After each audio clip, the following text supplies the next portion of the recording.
Hello everybody, welcome to this session on population and society. ಹಾಗೂ ಇವತ್ತಿನ session ಅಲ್ಲಿ we will be discussing unit 2, that is sources of demographic data.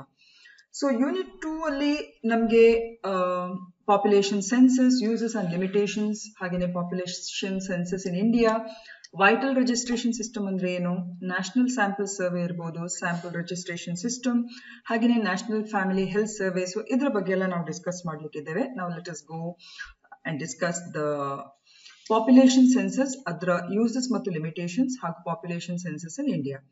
So sources of demographic data ದಲ್ಲಿ ಇದು unit 2 ಅಲ್ಲಿ ಬರುವಂತ ಪ್ರಥಮ concept.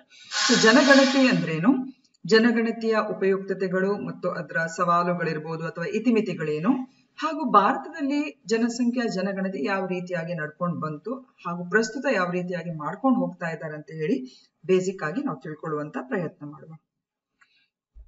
ಮೊದಲನೇದಾಗಿ we have to understand what is population census. Basically, population census is an official count of people living in a country that is usually conducted every 10 years, and it provides a comprehensive data on the number of people, their age, sex, occupation, literacy, religion, language, and the place of residence. And this information is very vital for the government, the planners, and the researchers to understand the demographic structure and to plan accordingly. So ಜನಗಣತಿ ಅಂದ್ರೆ basic ಆಗಿ ಒಂದು ದೇಶದಲ್ಲಿ ವಾಸಿಸುವಂತ ಜನರ ಅಧಿಕೃತ ಎಣಿಕೆಯಾಗಿದ್ದು, ಇದನ್ನು ಸಾಮಾನ್ಯವಾಗಿ ಈಗ ನಮ್ಮ ದೇಶದಲ್ಲಿ ಪ್ರತಿ 10 ವರ್ಷಗಳಿಗೊಮ್ಮೆ ನಡೆಸ್ತಾರೆ. ಇನ್ನು ಕೆಲವು ದೇಶಗಳಲ್ಲಿ ಹೆಚ್ಚು ಕಡಿಮೆ ಬೇರೆ ಬೇರೆ ಅವಧಿಗೆ ಇದನ್ನು ನಡೆಸಿಕೊಳ್ಳುವಂಥದ್ದು. ಸೊ ಜನಗಣತಿ ಅಂದ್ರೆ ಬೇಸಿಕ್ ಆಗಿ ಜನರ ಸಂಖ್ಯೆ, ವಯಸ್ಸು, ಲಿಂಗ, ಉದ್ಯೋಗ, ಸಾಕ್ಷರತೆ, ಧರ್ಮ, ಭಾಷೆ, ವಾಸಸ್ಥಳದ ಬಗ್ಗೆ ಸಮಗ್ರವಾದ ದತ್ತಾಂಶವನ್ನು ಒದಗಿಸುವಂತ ಒಂದು ಅಂಶ. ಹಾಗೂ ಇದರಿಂದಾಗಿ ಸರ್ಕಾರಗಳಿಗೆ, ನೀತಿ ಯೋಜಕರಿಗೆ, ಸಂಶೋಧಕರಿಗೆ ಜನಸಂಖ್ಯಾ ರಚನೆಯನ್ನು ಮತ್ತು ಅದರ ಡೈನಮಿಕ್ಸ್ ಅನ್ನು ಅರ್ಥ ಮಾಡ್ಕೊಳ್ಳಿಕ್ಕೆ ಇದು ತುಂಬಾನೇ ಅನುಕೂಲವಾಗಿರುವಂತಹ ಒಂದು ದತ್ತಾಂಶ. And basically, a population census is an official process of counting every individual living in a country at a particular point in time, and it collects vital information like sex, occupation, literacy, religion, and housing.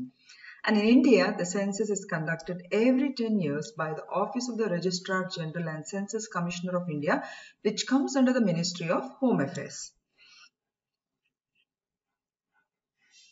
Now, ಈ ಭಾರತದಲ್ಲಿ ಜನಗಣತಿಯನ್ನು ಅರ್ಥ ಮಾಡುವುದಕ್ಕಿಂತ ಮುನ್ನ ಜನಗಣತಿ ಯಾವ ರೀತಿಯಾಗಿ ನಡ್ಕೊಂಡು ಬಂತು ನಮ್ಮ ಭಾರತ ದೇಶದಲ್ಲಿ, ಅಥವಾ ಜನಗಣತಿಯ ಪರಿಕಲ್ಪನೆ ಇತಿಹಾಸದಲ್ಲಿ ಇತ್ತ, ಇದನ್ನು ನಾವು ಫಸ್ಟ್ ಅರ್ಥ ಮಾಡ್ಕೊಳ್ಳುವ.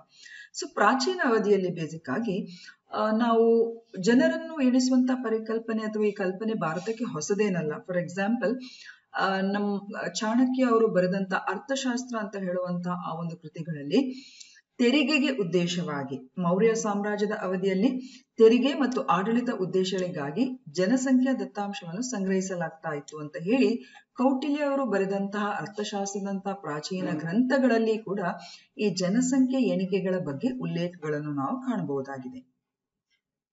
ನೆಕ್ಸ್ಟ್, ಮಧ್ಯಕಾಲೀನ ಯುಗಕ್ಕೆ ಬರುವ ಅಂತ ಸಂದರ್ಭದಲ್ಲಿ ನಾವು ನೋಡಿದ್ರೆ ನಾವಿಲ್ಲಿ ಜಸ್ಟ್ ಸ್ನಿಪೆಟ್ಸ್ ಗಳನ್ನು ನೋಡ್ತಾ ಇದ್ದೇವೆ. ಅಂದ್ರೆ ಯಾವ್ಯಾವ ರೀತಿಯಲ್ಲಿ ಎಲ್ಲೆಲ್ಲಿ ಪುರಾವೆಗಳು ನಮಗೆ ಜನಗಣತಿ ಬಗ್ಗೆ, ಒಂದಲ್ಲ ಒಂದು ರೀತಿಯ ಗಣತಿಯ ಬಗ್ಗೆ ಈ ಒಂದು ಸ್ವರೂಪ ಅಥವಾ ಇತಿಹಾಸದಲ್ಲಿ ನಾವು ಕಾಣ್ತೇವೆ ಅಂತ ಹೇಳುವಂಥದ್ದು.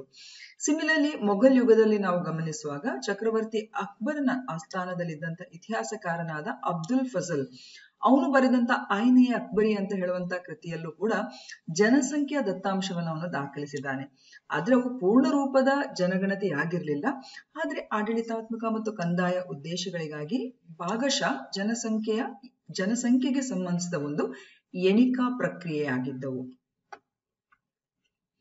ಈಗ ಪ್ರೀ ಇಂಡಿಪೆಂಡೆನ್ಸ್ ಪೀರಿಯಡ್ ಅಂದ್ರೆ ಬ್ರಿಟಿಷ್ ಇಂಡಿಯಾ, ಬ್ರಿಟಿಷರು ಆಳ್ತಾ ಇದ್ದಂತ ಸಂದರ್ಭದಲ್ಲಿ the first systematic attempt at population counting was made in the year 1865 to 1872, which is known as the non-synchronous census, which was conducted at different times in different regions.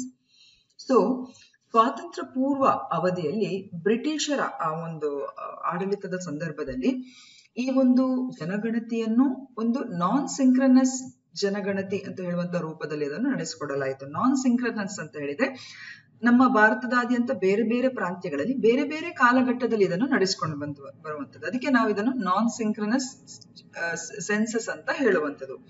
But the first synchronous census of the whole country was conducted in the year 1881 under the British rule, and since then the census has been conducted every 10 years.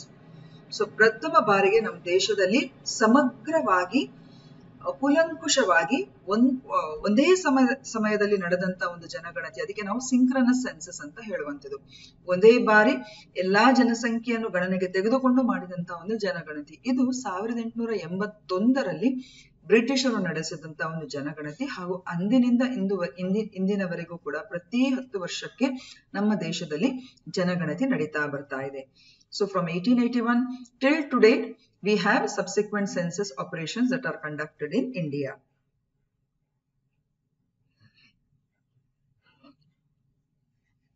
So synchronous ಅಂದ್ರೆ ಏಕಕಾಲಿಕ ಮತ್ತು ಸಮಗ್ರ ಜನಗಣತಿ ಎಂಬುದನ್ನು ನಮ್ಮ ದೇಶದಲ್ಲಿ 1881ರಲ್ಲಿ ಬ್ರಿಟಿಷರ ಆಳ್ವಿಕೆಯಲ್ಲಿ ಇದನ್ನು ನಡೆಸಿರುವಂತದ್ದು.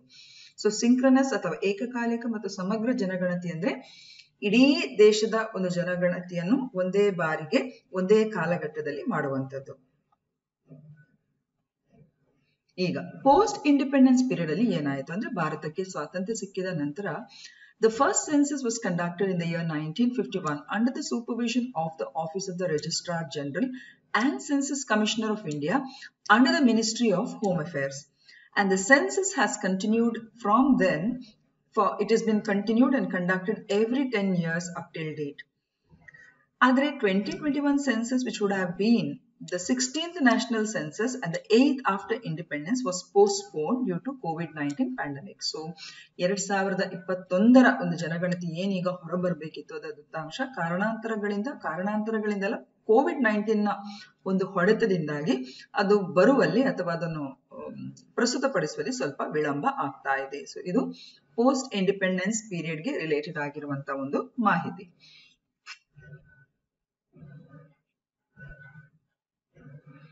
ಈಗ what are the uses of population census? This is very very important. ಜನಗಣತಿಯಿಂದ ಒಂದು ದೇಶಕ್ಕೆ, ಒಂದು ಸಮಾಜಕ್ಕೆ ಯಾವ ರೀತಿಯ ಉಪಯುಕ್ತತೆಗಳಿವೆ? ಫಸ್ಟ್, ಡೆವಲಪ್ಮೆಂಟ್ ಪ್ಲಾನಿಂಗ್, ಅಭಿವೃದ್ಧಿ ಯೋಜನೆಗಳಿಗೆ ಒಂದು ಅಡಿತಳವನ್ನು ಇದು ಕೊಡ್ತದೆ.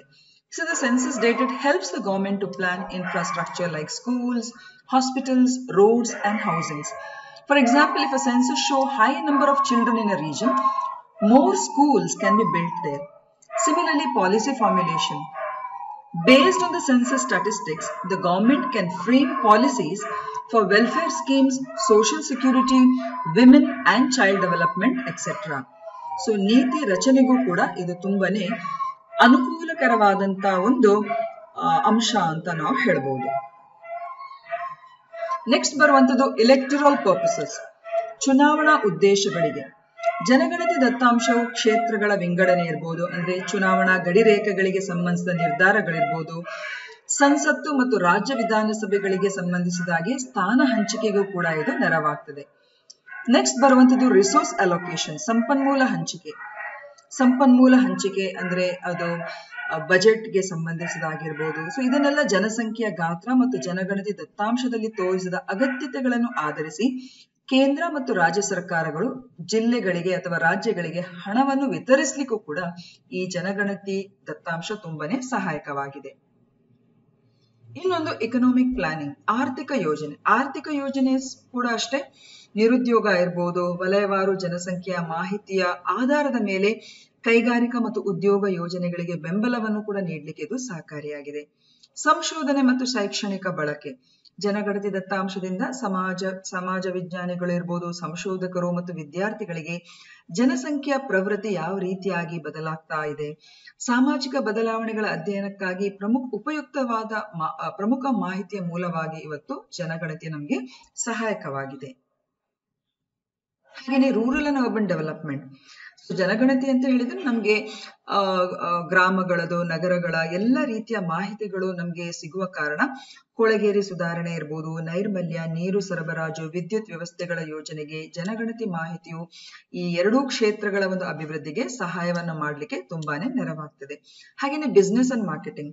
Companies use demographic information for market analysis and to decide locations for new shops, outlets or even services.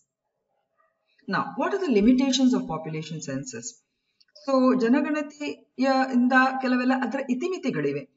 ಮೊದಲನೇದಾಗಿ ದತ್ತಾಂಶ ಸಂಗ್ರಹಣೆಯ ಆವರ್ತನದ ಒಂದು ಕಡಿಮೆ, ಅಂದ್ರೆ ಇನ್ಫ್ರೀಕ್ವೆನ್ಸಿ ಆಫ್ ಡೇಟಾ ಕಲೆಕ್ಷನ್. ನಿಮ್ಗೆ ಗೊತ್ತಿದ್ದೆ, ನಮ್ಮ ದೇಶದಲ್ಲಿ ಈಗ ದತ್ತಾಂಶವನ್ನು ಅಥವಾ ಜನಗಣತಿಯನ್ನು ಪ್ರತಿ 10 ವರ್ಷಗಳಿಗೊಮ್ಮೆ ಮಾಡುವ ಕಾರಣ ಇದರಿಂದಾಗಿ ವೇಗವಾಗಿ ಬದಲಾಗುತ್ತಿರುವ ಸಮಾಜಗಳಲ್ಲಿ ಈ ದತ್ತಾಂಶವು ಶೀಘ್ರದಲ್ಲೇ ಹಳೆಯದಾಗುವಂತಹ ಒಂದು ಚಾನ್ಸಸ್ ಇದೆ. ಈಗ ಫಾರ್ ಎಕ್ಸಾಂಪಲ್ ನಾವೆಲ್ಲದಕ್ಕೂ 2011 ನ ಸೆನ್ಸಸ್ಗೆ ನಾವು ಒಂದು ಸ್ಟ್ಯಾಂಡರ್ಡ್ ಆಗಿ ತೆಗೆದುಕೊಳ್ತೇವೆ, ಬಟ್ ಆಲ್ರೆಡಿ ನಾವೀಗ 2025ಗೆ ಬಂದಿದ್ದೇವೆ, ಹೌದಾ ಅಲ್ವಾ?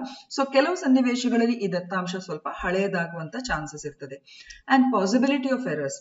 See, some people may be missed due to migration, homelessness, or inaccessible areas. And also errors may occur if people give false or incomplete information. ಭಯದ ಕಾರಣ ಅಥವಾ ಜನರು ತಪ್ಪು ಅಥವಾ ಅಪೂರ್ಣ ಮಾಹಿತಿಯನ್ನು ನೀಡಿದ್ರೂ ಕೂಡ ಕೆಲವೊಮ್ಮೆ ದೋಷಗಳಂದ್ರೆ ಪಾಸಿಬಿಲಿಟಿ ಆಫ್ ಎರರ್ಸ್ ಆಗುವಂತ ಚಾನ್ಸಸ್ ಇದೆ. ಹಾಗೇನೆ very important time consuming and expensive. ಈ ಜನಗಣತಿ ನಡೆಸಲಿಕ್ಕೆ ನಮಗೆ ವ್ಯಾಪಕ ಸಮಯದ ಬಳಕೆ ಮತ್ತು ದುಬಾರಿ ಪ್ರಕ್ರಿಯೆಯಾಗಿದ್ದು ಹೊರಹೊಮ್ಮಿದೆ. ಸೊ ರಾಷ್ಟ್ರವ್ಯಾಪ್ತಿ ಜನಗಣತಿ ಕಾರ್ಯಾಚರಣೆಯಿಂದಾಗಿ ಬೃಹತ್ ಪ್ರಮಾಣದ ಹಣ ಮತ್ತು ಮಾನವ ಶಕ್ತಿಯ ಅವಶ್ಯಕತೆ ಕೂಡ ಇಲ್ಲಿ ಕಂಡು ಬರ್ತದೆ. ಹಾಗೂ ಪ್ರೈವಸಿ ಕನ್ಸರ್ನ್ಸ್ ಅಂದ್ರೆ ಗೌಪ್ಯತೆಯ ಕಾಳಜಿ. Some individuals hesitate to share personal information like income, caste or health issues, fearing its misuse.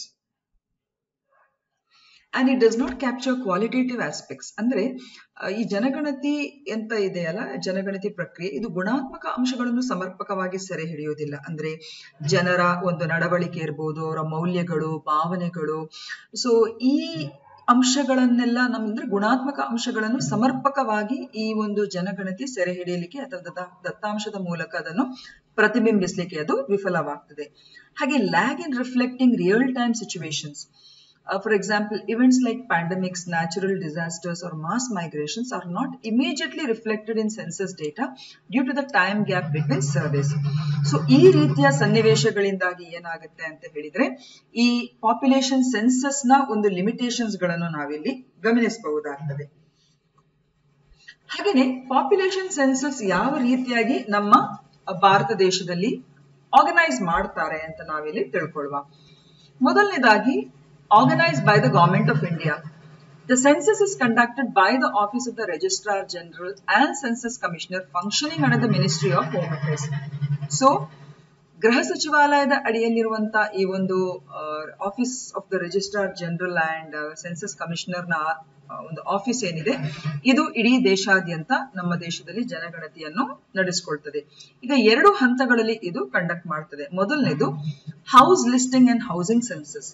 So basically in this phase, information about each household is collected, such as the type of building, number of rooms, availability of drinking water, electricity, toilets and other facilities.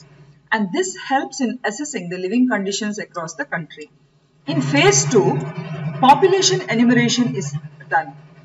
So in the second phase, every individual here is counted, like data regarding the name, age, gender, religion, occupation, education, language spoken, disabilities, and other personal details are collected through door-to-door surveys.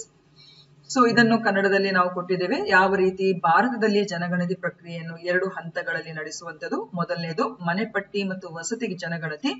2ನೇ ಹಂತದಲ್ಲಿ ಜನಸಂಖ್ಯೆಯ ಎಣಿಕೆಯ ಮೂಲಕ ಇದನ್ನು ನಡೆಸುವಂತದ್ದು.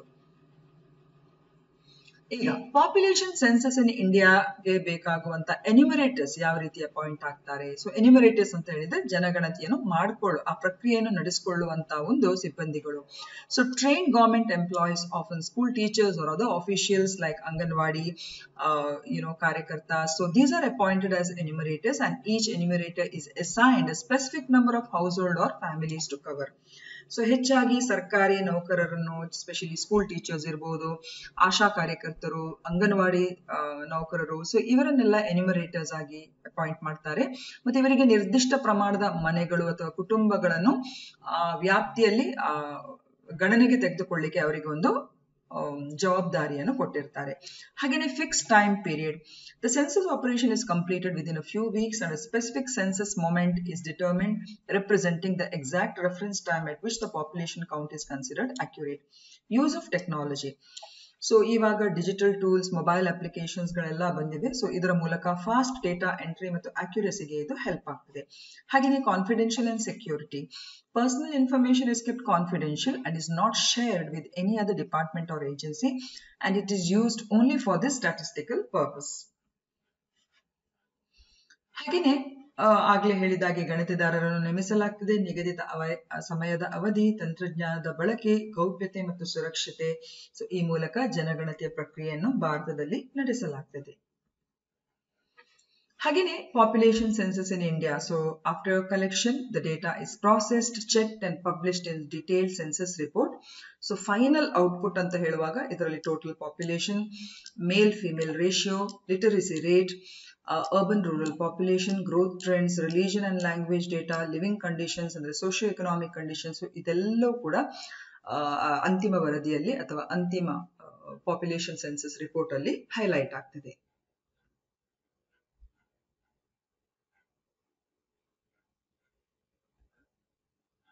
So ಇದು ಈ ಸೆಷನ್ಗೆ ಸಂಬಂಧಿಸಿದ 2 ಮಾರ್ಕಿನ ಪ್ರಶ್ನೆ.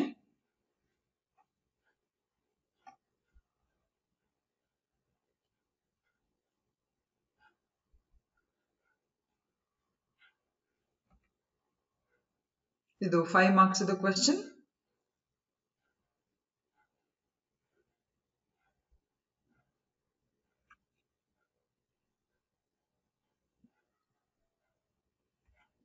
ಇದು 10 marks ಇನ ಕ್ವೆಶ್ಚನ್ಸ್.